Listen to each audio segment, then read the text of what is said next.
salve, meus queridos, como é que vocês estão? Tranquilidade? Palanque falando também para mais um vídeo. Hoje a gente vai explicar algo bem interessante, que é bem pontual, você está fazendo, principalmente você que trabalha com .NET aí, que é não só .NET, mas outras linguagens em si, que não são tão voltadas ao JavaScript, mas que às vezes você tem que ter alguma coisa de JavaScript, sabe? Então, por exemplo, o sistema é todo .NET, o front-end geralmente é sempre JavaScript, mas tem alguns sistemas que não são. Mas até quem trabalha com JavaScript, claro, precisa estar atento a isso, que é, de fato, quando você faz um query selector. Mas por que eu estou falando quem não trabalha, meio que um pouco especificamente? Porque às vezes você trabalha tanto de outra forma de mexer no front, que às vezes quando você vai fazer uma componentização ali em JavaScript, acaba dando esse probleminha aí. E o que que é esse probleminha, esse bug? É basicamente quando você tem um componente JavaScript, né, por exemplo, aqui eu criei esse componente aqui, que ele pega, quando eu clico nele, ele pega esse componente aqui. Então eu criei um botão que pega esse componente, né, que é um parágrafo. Vou mostrar para vocês aqui como é que tá isso. HTML simplão, o body do HTML, o head, e no head a gente tem essa função aqui que quando eu clico no botão, ele pega essa div aqui, certo? Que está escrito este é meu componente. Ele pega pelo ID. Mas um ponto muito importante que você tem que se atentar. Às vezes, esse botão aqui, ele é um componente, né? E assim como um componente, ele é usado em várias páginas. E se esse botão, ele é importante, certo? Ele faz uma função importante, e ele é usado em várias páginas, você tem que ter muito cuidado qual o seletor que você vai usar. Porque geralmente, quando você clica nesse botão ou em qualquer que seja esse componente que é utilizado em várias páginas, ele faz algo importante, como por exemplo, um calendário que ele é definido a linguagem dele com base em um componente que ele pega ali no front-end, né? Uma situação que aconteceu comigo, tá? Talvez não seja uma situação tão comum assim, por exemplo, mas era uma situação que tinha um input, né, no front-end. O que é um input? O input é basicamente uma entrada de dados, certo? É basicamente isso aqui, a barra de pesquisar aqui do Windows. Você digita, então você está tendo uma entrada de dados, né? Eu digitei a entrada de dados ali, ADFG, enfim, aleatório. Isso é o input. Só que esse input é invisível. Esse input serve apenas para armazenar uma informação no front-end para que o JavaScript tenha acesso a essa informação. Porque geralmente o JavaScript não tem um acesso, né? Por exemplo, em aplicações .NET, diretamente ali com o back-end para você estar podendo extrair informações. Tá? Geralmente é o que acontece bastante. E talvez até tem até formas aí que você consegue fazer essa conexão. Só que às vezes não é necessário, às vezes você pode fazer isso, né?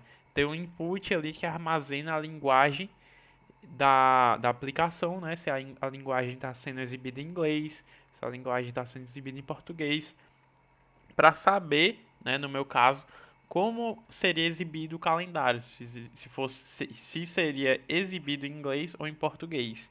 Então, o que que aconteceu? Qual foi o meu erro, né, meu equívoco? Foi que eu coloquei um seletor muito específico. O que que é um seletor específico? É quando você coloca um seletor, por exemplo, aqui está até que aceitável, né? Porque se todas as páginas, né, do exemplo que eu estou te dando, tivesse um input que tivesse o mesmo ID, é tranquilo, né? Porque eu vou ter ali HTML rodando em diferentes momentos. Então, se eu tenho dois HTMLs diferentes, quando estiver rodando um, ele vai pegar aquele input daquela página que tem o mesmo ID e não tem problema se eles não forem renderizados ao mesmo tempo, né? Então, por exemplo, eu tenho o home que tem esse mesmo input, esse mesmo div, né?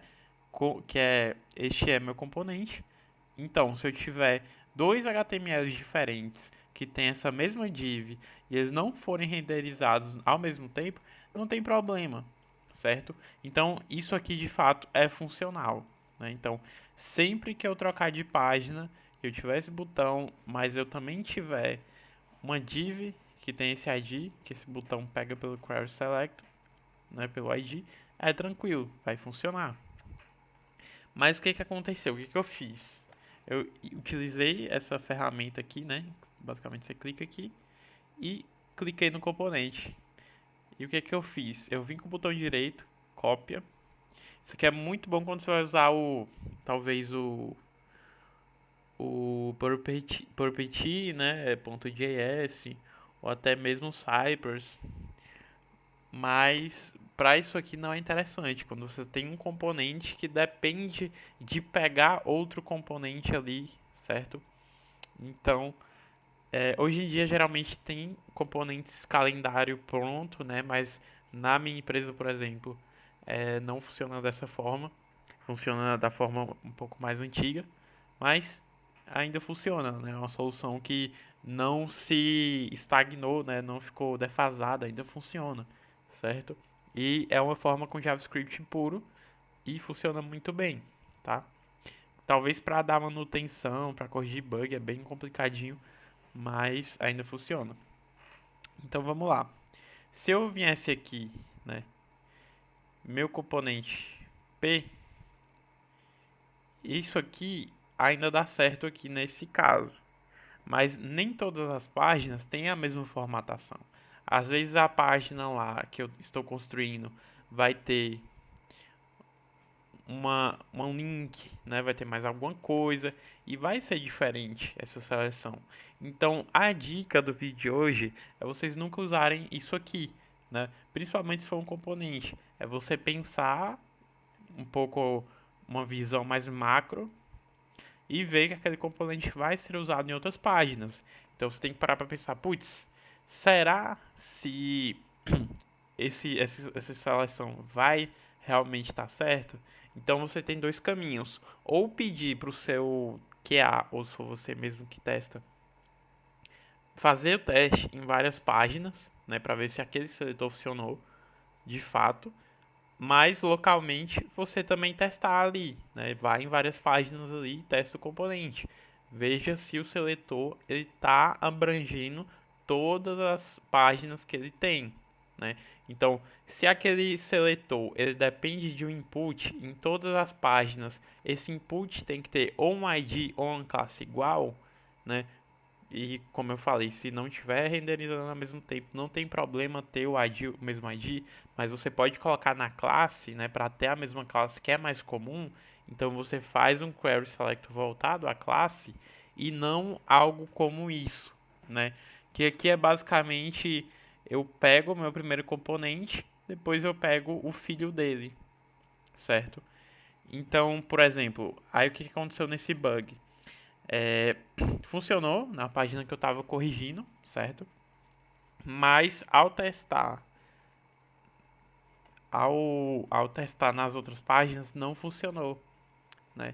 Então, assim, é muito importante você ficar atento a isso, né? Porque se o cliente pega, é mais um estresse ali com o cliente, e às vezes é um estresse muito bobo, mas às vezes o cliente já está estressado de outros bugs e acaba somatizando, levando as pessoas a tomarem decisões, ou até mesmo, né? Às vezes é um estresse que você precisava ali daquela, né?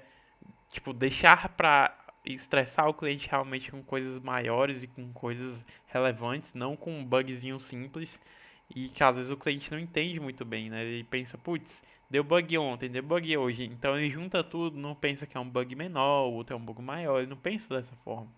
Então esses bugs menores, cabe você a não deixar, né, passar.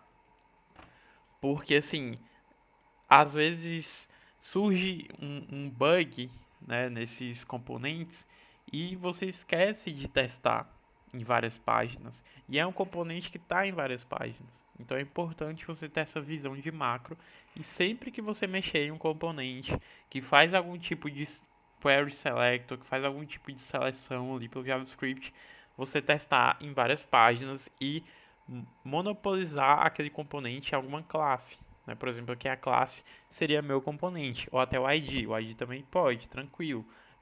tendo, né, a regra de que ele não seja renderizado ao mesmo tempo. E a classe também, a classe se tiver dois com a mesma classe e estiver renderizando ao mesmo tempo e dar esse query selector, ele vai trazer dois componentes juntos, né? Vai trazer uma lista de componentes. Então é importante você, né, ver isso.